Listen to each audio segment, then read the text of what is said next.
All this shit don't matter. Okay. You Yeah. put yourself down here and shit. Okay, baby. I just can't move. Together, Shh. Okay, fine. I just can't move right now. Wait. Oh my God. Sit down, chill. Listen. You have to listen to some of the answers and some answers. Yes, trajectory. Trajectory, you know what? Not a trajectory is a trajectory. Look. Do not move it. Sorry, I'm not over the camera. Okay. No, it's far Any from vibrations like that, Oh, yeah, crazy. it will move. Okay? Oh, really? I'm just letting you know. Oh, Yeah, okay. because look at the way it is. Oh my God. You have to look at the screen and all that. I can't just guess. Well, look at the way it is. It's on a balancing act right now. But that's. But you know, by looking at the screen, it shakes. That's funny. If it shakes by looking at the screen, that's funny.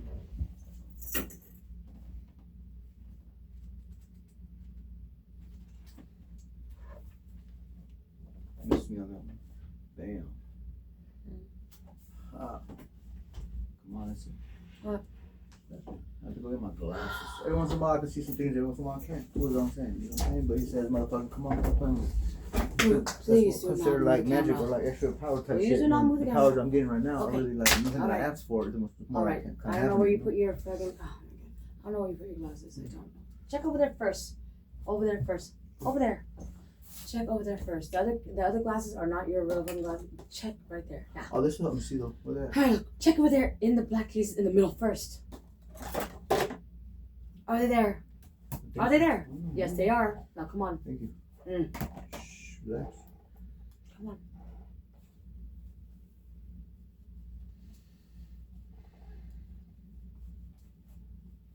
Thank you, Joey. Thank you, God. I hear that shit. Thank you, God. That's some shit. That's exactly what the fuck we talking about. What's going on here? Come on. What are you doing? What's going on? Put your little things, you gotta have your little candlelight prayer, no? Oh. You want to do that candlelight prayer? You want Okay, to but what's the out, light? I'm disconnected. That's what I'm saying. It was already disconnected. Oh, okay, come on. Let's go. Let's go sit down. What are we doing? You know the mistake you made, homie. You was like, what are you running light for? I They unplugged- saw like, oh, they I saw like, unplugged it. oh, okay, I was just I wondering why it unplugged was it. disconnected. I unplugged it.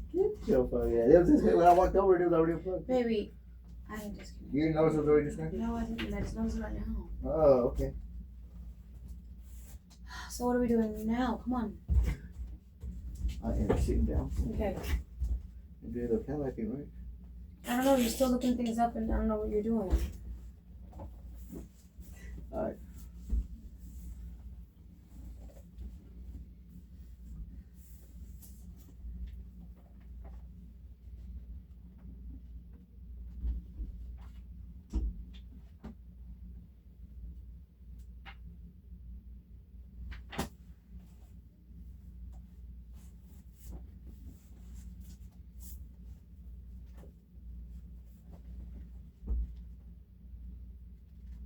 Is that in there? TR? Yeah, but I have to find the cheese first.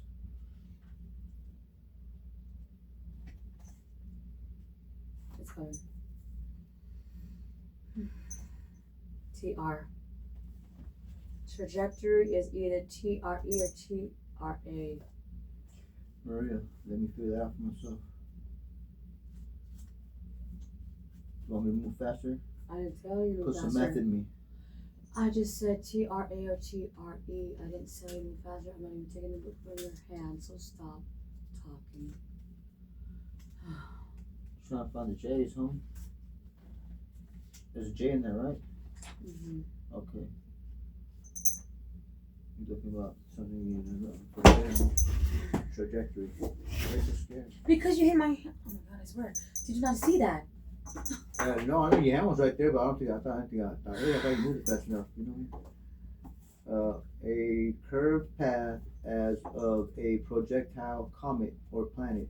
Geometry: a curve or surface that passes through a given set of points or intersects a given series of curves or surfaces at Trajectory, a consistent angle. fucking. Shh, there, now you know. Medieval Latin, trajectorius, for throwing across Latin. Tra-la-la-la, a gay utterance sung as a musical phrase and representing a short instrumental flourish. Damn, 100. That's actually there. Tra-la-la. Hey, but anyways, No, where are you going? to hit the book is already here. What is it? I'm just gonna hit. Oh, so we're recording? I didn't know it was recording. It's been recording. You told me to put it on recording. I didn't know that. No, I said you're gonna record. Go ahead, it's fine. But you can say, okay, I'm recording. I did tell you that. Well, I got ADD. I apologize. Oh, by the way, anyways, yeah, that's what I got. ADD. I'm gonna go ahead and just like start speaking because it's recording, right? So be me. Yeah, this is me. Again, I've explained I before, right? So, anyways, and Maria is my wife. Is gonna be assisting me at the moment. And I just want to read this book real quick with her because it's hard for me to read at times. You know what I'm saying? Talk about that later. But the Three Ordinary Voices of God, New York Times best-selling author Matthew Kelly. And I want to read the book, just throw it out there real quick. You know what I mean? That with Maria tell me with the reading, and because God asked me to. And the other thing was the sign He gave me out of it. Because basically, God found me as a bird, on a wire. I told Maria the other night about a bird. She was a bird on a wire, and when I opened this book, there was a bird on the wire. So she told me, that's basically telling me God wanted me to do this with Maria. So we're doing it together. I'll explain that later. So let me see, chapter 1, let your life speak. Talks Supposed to show the book, by the way. So not my words. This is from Matthew Kelly, like I said, from New York Times bestseller. Small book, short book. Just trying to get it through real quick. And the word quick, you'll see why later. Chapter 1, let your life speak. Listening to God is an act of hopeful expectation. Listening to God requires an open heart. Listening to God requires us to set aside our personal preferences and agendas.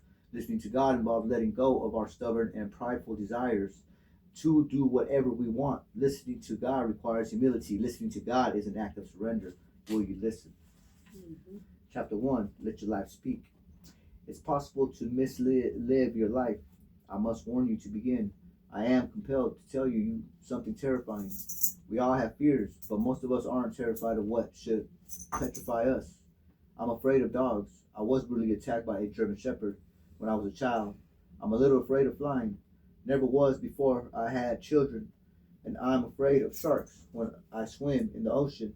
Even though I know statistically I have more of a chance of dying in a car accident by drowning from an accidental fall or as a result of a medical error, still I'm afraid of sharks. Some people are afraid of snakes and spiders. Others are afraid of the dark. But let me tell you what terrifies me. I am petrified of misliving my life. You can mislive your life. Most people never consider it as a possibility, but it's true. You can mislive your life. Let it sink in. It is possible. We assume that all lives are well lived. It isn't true. We deceive ourselves. Go to most funerals and you will hear about a well-lived life, even though everyone in attendance knows different. A person's adolescence and early adulthood is often referred to as his or her misspent youth. It is usually a playful reference to a period in a person's life when they engage in activities considered unproductive, lazy, wasteful, and even dangerous in hindsight. The idea of a misspent youth is often laughed of, but the truth is there are a good number of people who engage in exactly the same behavior who are in prison or dead. As a result, you can mislive your life. The disturbing truth is you don't even need to do something significantly bear with me, egregious, egregious, egregious. Let me see. Egregious. You don't need to become a drug addict or murder someone to mislive your life. You can do it in the most mundane and ordinary ways. It can happen too subtly that the people around you wouldn't even notice because you have most likely surrounded yourself with people misliving their lives in exactly the same ways. All it takes is the consistent application of mediocrity or mediocrity. No, it's not mediocrity. Mediocrity. Mediocrity. Thank you. Laziness, procrastination, obsession with material possessions, and self-centeredness. We speak of people who have lost their way and lives that have gone off the rails. But do you ever consider that you have lost your way, that your life is off the rails, and that you are misliving your life? That's the biggest mistake. Not even considering the possibility, assuming that it won't happen to you. But perhaps the most heartbreaking part of all this is that by misliving your life, you will never get to see or experience the life God envisions for you. You miss out on the life God wanted to give you. That's heartbreaking. We often wander carelessly through life as if a well-lived life were guaranteed. It isn't. What does it mean to mislive your life? It is the opposite of a well-lived life. It means to live poorly. It means to lead a life marked by wasted potential and misaligned with all that is good, true, just, and noble. I'll say it again. You can mislive your life, but most people never think about it. They wander aimlessly through life, unconsciously assuming that all lives are well lived, even though everybody knows people who have mislived their lives. Have you ever mislived an hour, an afternoon, a day? I have. I have mislived too many. So many. I have mislived hours and afternoons, and I have mislived moments, and I have mislived months. The problem is putting enough of those mislived days together, and you will find yourself on the wrong side of the life well lived, and that is a frightening thing. Finding your way back from such a place can be daunting. It is beyond difficult. I won't lie, but it is possible. So if that is where you find yourself, please do not lose hope. How do you find your way back from mislived days and weeks or even years? It is simple, but not easy. It is done one choice at a time. And whether your day has gone adrift or your life begin now without delay, rectify your life immediately. I will live. Life is built the same way a mislived life is built. One choice at a time. Every choice builds character or erodes character. Make your next choice one that belongs in a well-lived life. It's amazing how one good choice can shift the momentum of your day. Do you need to make a shift? You can ruin your life. As people, everyone's seen ruined lives. They are tragic and pathetic, filled with regret and often cliche. And most people only realize this at the end. We cannot avoid our appointment with death. Death comes to us all eventually. And when death approaches, the person you have become meets the person you could have been. This is the humbling encounter. Don't wait for it. Meet with the person you are capable of becoming for a few minutes each day. The more time you spend in these meetings, the less you will fear death. Use your thoughts, words, choices, and actions to close the gap between who you are today and who you are capable of being. This is the path that leads to a deeply fulfilling life. We live or mislive our lives, one choice at a time. Some choices are full of goodness in life, others are nothing but death and destruction. Some choices create chaos and confusion, others give birth to clarity and order. Build your tomorrow with your choices today. Envision the person God created you to become and build toward that vision of your future self, one choice at a time. You can mislive your life if you pause for a long enough to think about it. If you allow possibilities to sink in, it is disturbing, terrifying actually, but here is the beautiful truth. You can shift the momentum of your life with a single choice.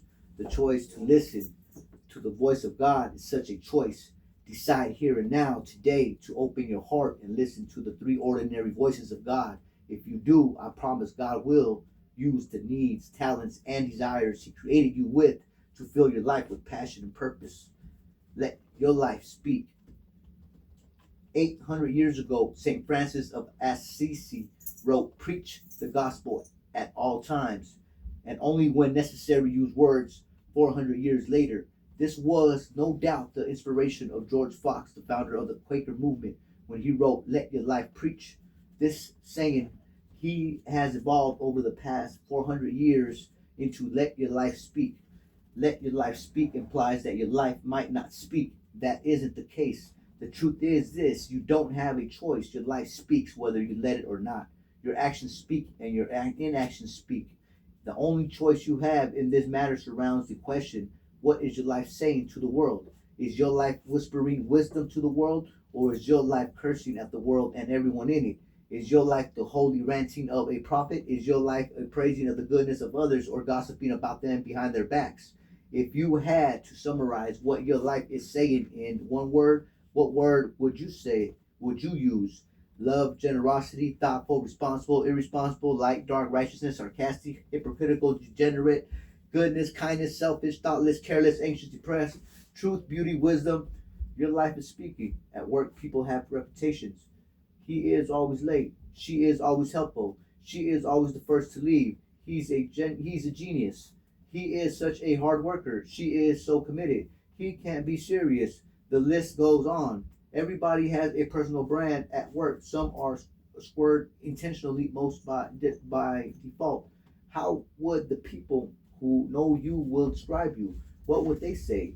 He's the most sarcastic person I've ever known. She's the most generous person in the world. He is very hard to get to know. She is constantly gossiping. There are plenty of workshops in college classes that ask students to write their own eulogies or obituaries. These usually include personal and professional achievements, key relationships, life lessons, values, and how the person hopes to be remembered. It's a fine exercise often dismissed as a trite or cliche by those who forget that cliches become cliches by containing some elements of universal wisdom. The virtue of this exercise is to develop a vision of the life we wish to live so as to align our thoughts, words, and actions with that vision each day. Writing a personal mission statement is another powerful exercise. I know that some people may dismiss this as merely self-help or less than, but that would be a mistake. If anything, we should take it even more seriously than those who harness such tools to seek worldly outcomes. It would seem to me that having a crisp and clear description of the life we aspire to live that can be called to mind throughout the day to guide the decisions that from your character and life would be of significant and practical advantage. One sentence, two at most, a personal mission statement. Write it down, repeat it yourself in your mind over and over throughout the day, and before too long, you will notice guiding your thoughts, words, and actions. Visualize in life you wish to live, the person God is calling you to become, and how you wish to be known and remembered. This will allow your life to speak in crisp and clear message. But how can such personal clarity be achieved? By learning to listen to the voice of God. Letting your life speak is a beautiful idea. But in order for your life to speak a profound message, it is first necessary to allow God to speak into your life. Your personal mission statement can only be composed with His wise counsel. And that's what we are going to learn to do. Listen to God speak to you each and every day of your life, and it will change everything. I know it may seem impossible, but I assure you it isn't. In fact, once you learn how to listen to God's voice in the moments of your day, you will understand why you made the mistake you made along the way, and you will wonder how you ever lived without His intimate guidance. God speaks to everyone. The question isn't, does God speak to people? The question is anybody listening? A cursory glance around society would lead anyone to conclude fewer and fewer. Before Moses led the Israelites out of slavery in Egypt, the biblical narrative in the book of Exodus reveals that God spoke to Moses through a burning bush. After the Israelites had escaped slavery and Egypt, Moses ascended Mount Sinai to ask God for further instructions and directions. God gave Moses the most universal instruction and direction humanity had ever received. This event, known as the giving of the law and the fruit of the encounter with God, was the Ten Commandments. I have asked it before, and I will ask it again. How would our nation and our world be different if everyone strived to live these 10 Commandments? Turn on the evening news tonight, and story after story contains a blatant violation of at least one of them. Take a moment and reflect on the wisdom, clarity, and order that each commandment yearns to bathe our lives and society with. The 10 Commandments. I am the Lord your God. You shall have no other gods before me. You shall not take the name of the Lord your God in vain. Keep holy Sabbath. Honor your father and your mother. You shall not kill. You shall not commit adultery. You shall not steal. You shall not bear false witness against your neighbor. You shall not covet your neighbor's wife. You shall not covet your neighbor's goods. And that goes for the female version of it too. God speaks to us. He has been speaking to us from the beginning. There is a temptation to think, well, God spoke to people in the Bible and he spoke to some medieval saints and mystics, but he doesn't speak to me. Wrong. To understand how wrong the assumption is, consider this. The most common preface to any sentence in the Bible. God said, in his letter to the Hebrews, St. Paul affirmed this truth. In the past, God spoke to our ancestors through the prophets at many times and in various ways, but in these last days, he has spoken to us by his Son, whom he appointed higher of all things, and through whom also he made the universe. The Son is the radiance of God's glory and the exact representation of his being, sustaining all things by his powerful word. Hebrews 1:1-3, or 1:1-3. God spoke to Moses. He spoke to Noah. He spoke to Mary. God spoke to Adam. God spoke to Eve. God spoke to Abraham, Isaac, Jacob, Joshua, Samuel, David, Solomon, Elijah. The list goes on and on. I'm not even going to finish what's on this book with the list because there's more than just this. God spoke to Moses. He spoke to Noah. He spoke to Mary. God spoke to Adam and Eve and Abraham and Isaac and Jacob and Joshua. I'm going to leave the names off of this. God chose different ways to speak to different people. He spoke to woman. If you do not understand, when God says, God spoke to Moses, he spoke to Noah, he spoke to Mary, God spoke to Adam and Eve, Abraham, Isaac, Jacob, Joshua, Samuel, David, Solomon, Elijah, Isaiah, Jeremiah, Ezekiel, and other prophets. God chose different ways to speak to different people. He spoke to Moses through the burning bush. God spoke to many others through dreams. He spoke to Pharaoh through dreams. He spoke to Joseph when Mary was betrothed. Betrothed? I can't read that word. That's what it is. Betrothed? To him through dreams. And he spoke to Jacob, Solomon, and Daniel through dreams. God spoke to many more through his angels. He spoke to Abraham and Sarah using 3 angelic visitors who proclaimed God's favor had come to rest upon them despite their old age. 2 angels visited Lot and his family. An angel of the Lord appeared to Hagar to speak of her future and that of her son Ishmael. Jacob wrestled and an angel and exclaimed, I have seen God face to face. The angel of God manifested as a pillar to guide the Israelites through the wilderness. An angel spoke to Gideon and to Samson's parents. The prophet Daniel had a series of encounters with angels who provided him with powerful visions and accurate interpretations. And of course, the angel Gabriel spoke to Zechariah and Mary to announce the birth of John and the Baptist and the conceptions of Jesus. God in the form of Jesus even spoke to devils and evil spirits. Do you really think he hasn't been speaking to you? Words are among the fundamental tools of life. Speech too. They are also the tools that God chose to use, very powerful throughout salvation history. God used words to create. Then God said, let there be light. And there was light. So right there, I'm going to put myself in this. I spoke it. That means I was in the dark.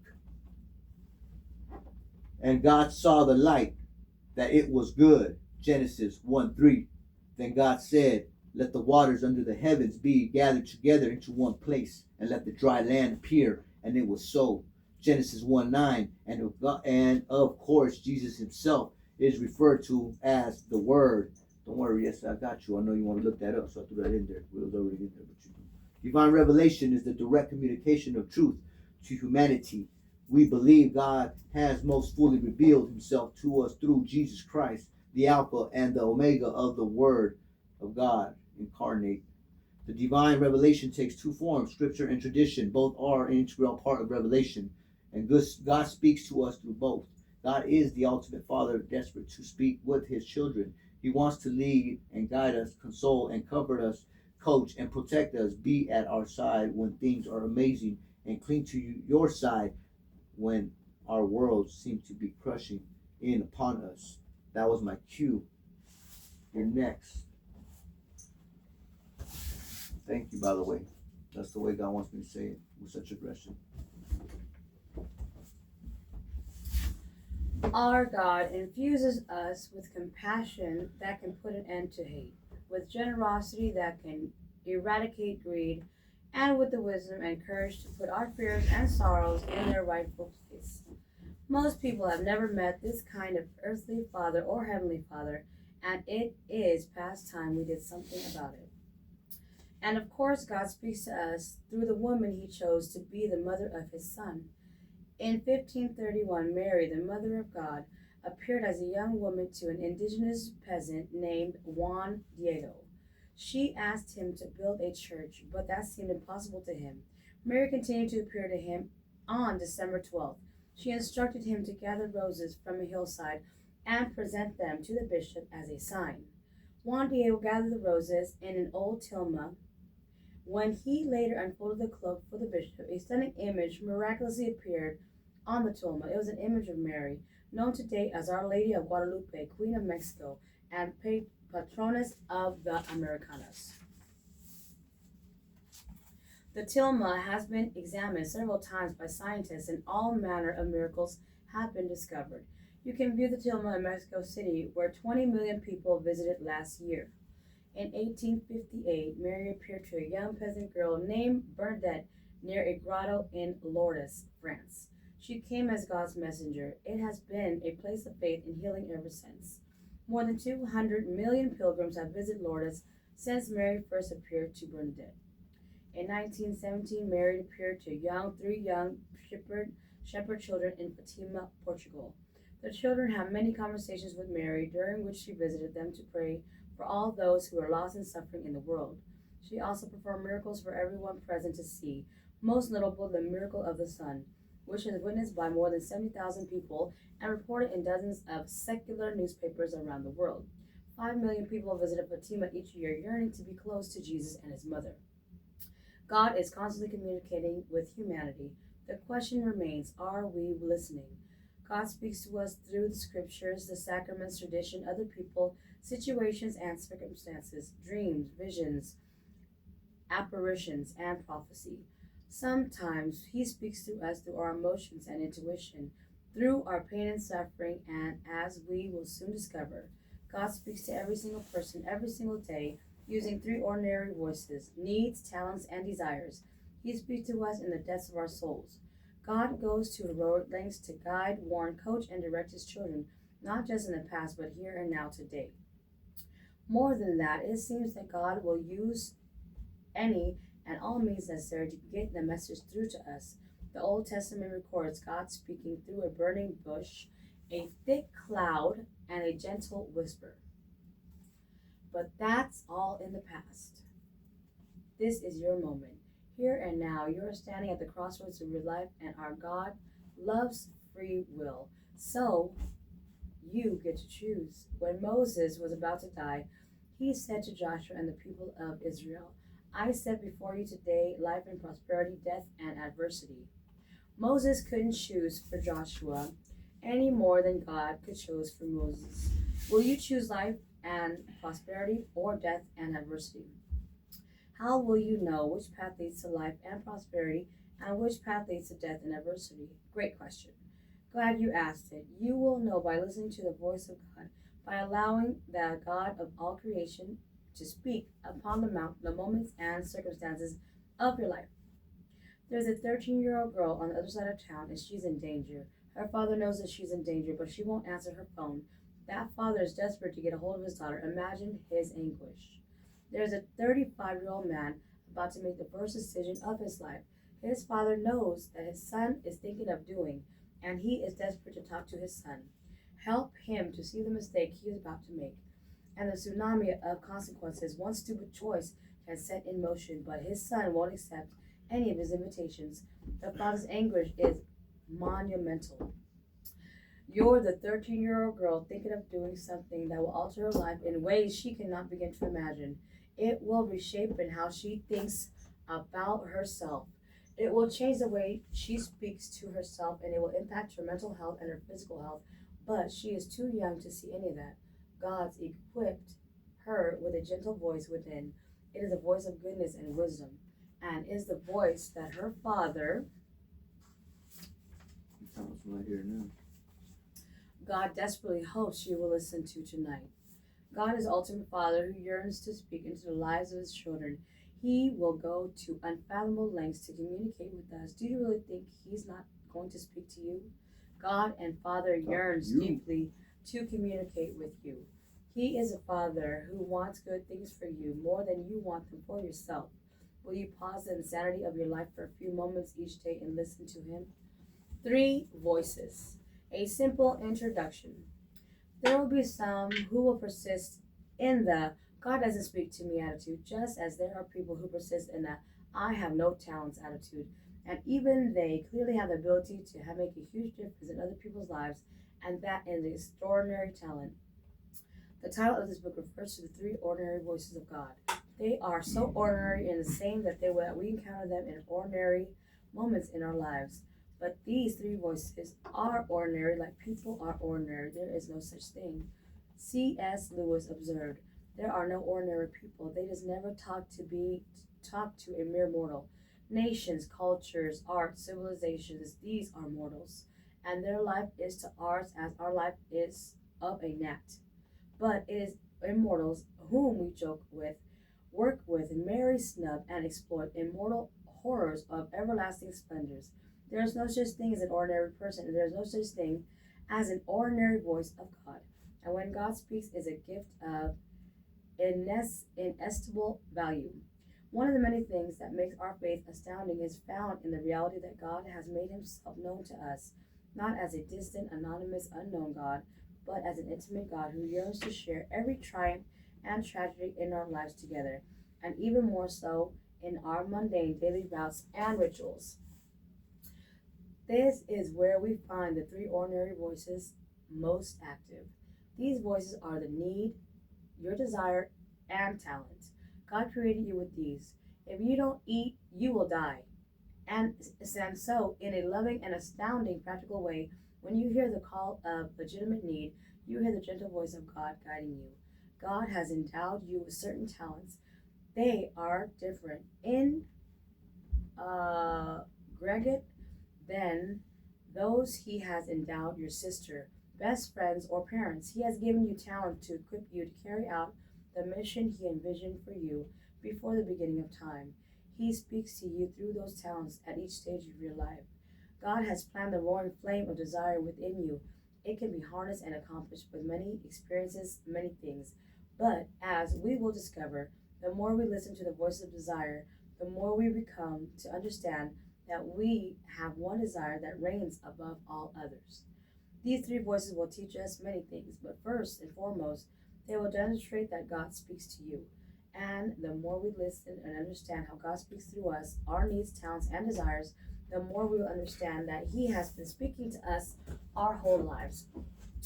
The benefits of listening to God's voice. The benefits of listening to the voice of God are vast and varied.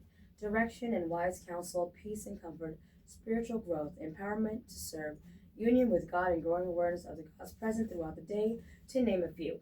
But there are 2 we will focus on today. They are immersely practical. I have found that exceedingly helpful during times of chaos and confusion, and in many cases, they will help you to understand yourself as it for the first time. When I listen to the voice of God and strive to carry out his will, I become focused, energized, and invigorating. When I turn my back on God or run from his will and ways, I become distracted, depleted, and lethargic, and the energy and enthusiasm drained from my life. I have been observing these patterns in myself for more than 30 years and encourage you to begin to observe these qualities in yourself. When I am not focused, energized, and invigorating, there is a good chance I'm not listening to God's voice, which means I am taking direction from someone other than God, and that is usually dangerous. It sometimes means the voice I'm listening to is my own, and that my selfishness has run amok. But most of the time, if I am not listening to the voice of God, I am simply falling into the trap of allowing many voices to ping pong me back and forth to the state of confusion. The problem is listening to all those voices and trying to work out which one is following is exhausting. And when we are exhausted, we make very poor decisions.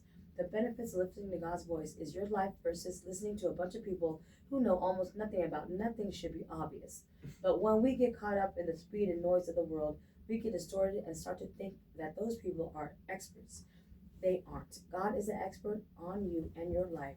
Personal clarity. Personal clarity is an amazing thing. It is also incredibly attractive. When you meet someone who has piercing sense of personal clarity, it is mesmerizing.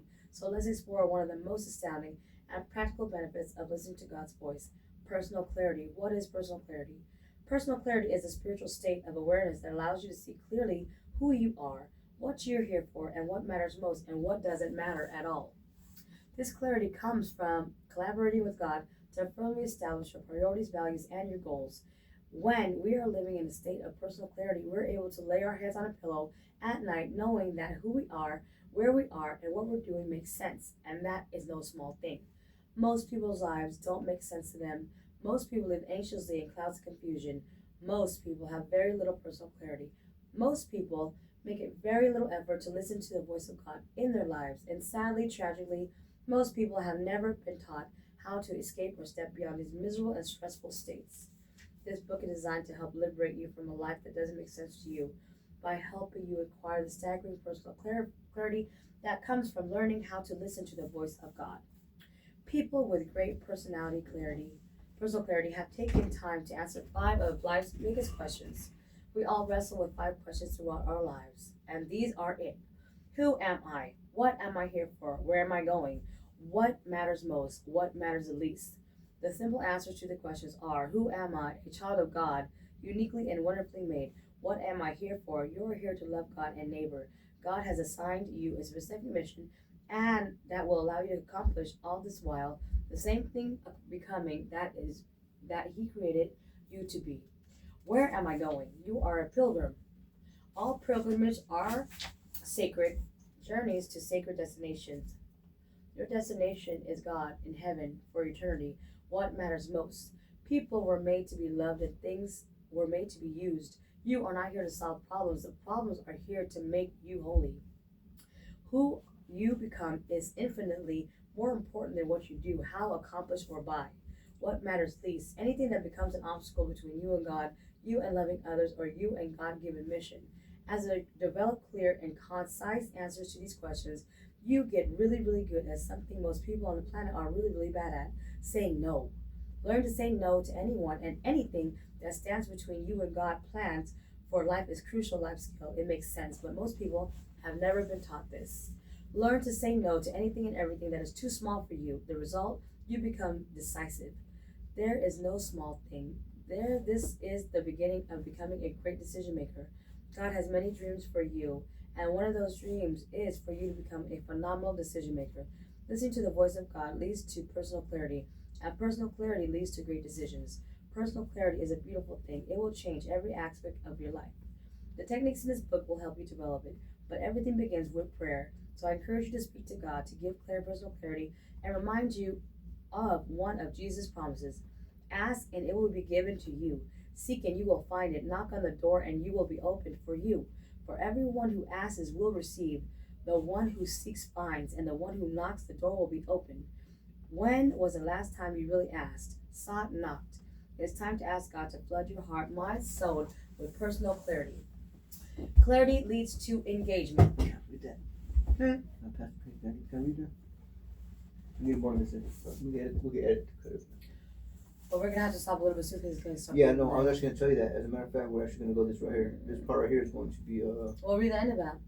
it's going to be Until it goes to the next. clarity Here, just read it. to Just read it. engagement. So you know what I mean? If it's Clarity too long, to then- engagement. So that's what this is about for you and me. So you gotta learn to understand certain things too, boo boo, because he's gotta be doing what he's gotta do. You gotta understand where he's at with that.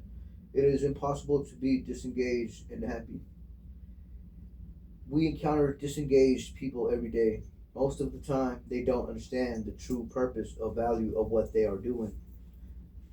The miserable checkout operator at the grocery store probably thinks the purpose of work is to make money. he wouldn't even be alone. Millions of people miserable at work today think the main reason they go to work is to make money. There's nothing wrong with making money. It's necessary, but it's not enough. Making money is to sustain ourselves and support our families. It's noble. It is one of the reasons we work, but it isn't enough to make work fulfilling. Not if you are making $14 an hour, and not if you are making $400,000 a year. It may be hard to believe for the person making $14 an hour, but people who are lazy and have bad attitudes are still miserable when they are making $400,000 a year. That's all y'all be miserable making more than 400. Man, I'd be happy making. You can cap that 200,000 a year. Anyways, that's me. Just saying what he's saying. When he should deserve 200 million just for the speech. Making money isn't the primary reason to work. Making money is secondary. It's necessary, but still secondary.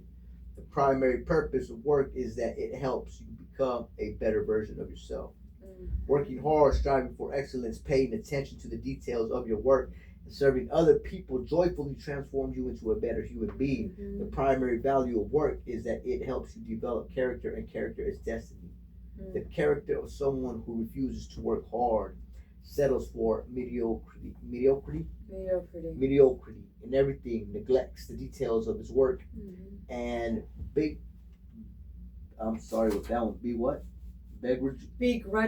begrudgingly serves people while spreading the misery. I'll go back on that. The misery of his chosen. Attitude will be very poor indeed. What quality of friend would this person be? How would all this impact his mental and physical health? Would you want this person as your neighbor? And what woman would you say, this is the man of my dreams? I feel confident that he will proactively partner with me to maximize the opportunities that come. So, both of us, if you understand. Our way and mitigate the problems we encounter. Character is destiny. It was true 2,500 years ago when the Greek philosopher Heraclitus first observed it, and it is true and observable today. And above all this, there is yet a higher purpose and calling to work. Work is also a form of prayer. Each hour of work offered to God for a specific person or intention has infinite value. That's right, the word infinite, and I glorify the word infinite value and power. And that's not in the book. What's in the book is infinite value and power. This beautiful and practical way to approach work has never been taught to most people, even though earnestly striving to live the faith. Each hour of work has infinite value. Each hour of work is an hour of prayer. This simple and yet astoundingly profound idea reveals the higher meaning of the purpose of work, but a sad realization quickly descends upon us. Most people have never been taught to approach work this way. Meanwhile, every new generation that enters the workforce demands that their work be more intrinsically meaningful, while being completely ignorant to their own ability to infuse their work with outstanding meaning. The second practical benefit of listening to the voice of God is engagement. Engagement is a thing of beauty. To see a young student deeply immersed in her work is inspiring. That's engagement. To see a football team working together cohesively toward a common goal, rather than a collection of individual egos obsessed with personal success, that lifts our spirits. It's inspiring to see a married couple working through a tough time. It demonstrates that it is possible, and witnessing always brings hope to many. Engagement is attractive and inspiring, but human beings are rarely 100% engaged. In fact, we are constantly, moment to moment, engaging and disengaging in everything we do. You may be 87% engaged at work today, 62. Tomorrow, you might be quick to argue that your engagement never falls that low at work. But you get a common cold, not cancer, just a cold. You still go to work because there is a lot going on. What happens next? You disengage. You say to yourself, what projects absolutely have to get done today? Or what projects? Everything else can wait. You've disengaged. That's not a criticism. It's an observation. It's not bad. It's natural. It's normal. It's rational. It's human. Your survival instincts have kicked in. You have disengaged to some extent to preserve the little energy you have, so you can focus on what matters most and recovering. Nobody is 100% engaged at anything all the time. Parents often object. Some will try to make the case that they are 100% engaged as a parent all the time. It's not true, even for the best parent. Some days they may be 100% engaged. Okay, kids, they announce today is going to be the best day of your life. We're going to do this and this and this and this and this and this and this and this and so on and so on. That's what it says. And then we're going to have lunch. But on other days, these same parents are exhausted, sick, depressed, preoccupied with a crisis, or distracted by someone other aspects or other lives. On these days, they say to the children, go outside and play, kids. It's a different level of engagement. It doesn't make them bad parents. It happens to all parents. It's natural, it's normal, it's rational, it's human. Parents are constantly engaging and disengaging. I have come so that you may have life and have it to the fullest. Was Jesus' promise, John 10:10, life to the fullest is a highly engaged life. Now you may be thinking, I am not living a very engaged life. That's okay. Learning to listen to the three ordinary voices of God is going to change that. You may be thinking, I am only 50% engaged in my marriage. I'm only about 30% engaged in my personal finances. I'm about 65% engaged in my spiritual life. That's okay. Knowing we are helps us to plot a path to where God is calling us to be. Piercing clarity and massive engagement are just two of the vast benefits that flow to us when we listen to God. It doesn't matter what level of engagement or disengagement you are experiencing in any aspect of your life. It's time to talk to God about each area of your life and time to listen to what He has to say about the best way to proceed. But along the way, remember to watch out for these three things we discussed. When I am striving earnestly to listen to the voice of God, I get focused, energized, and invigorated. Focused, energized, invigorated. And let me share something else I have observed. Anytime I am not focused, energized, and invigorated, that's a reliable indicator that I am not listening to the voice of God. Or worse, that I am ignoring His voice and actively pursuing my own selfish plans and desires. Personal clarity leads to massive engagement, leads to focus, energized, and invigorated. These are the fruits of listening to the three ordinary voices of God. Will you listen? And we stop right there because me has to take a break. He's a human being. I'm not.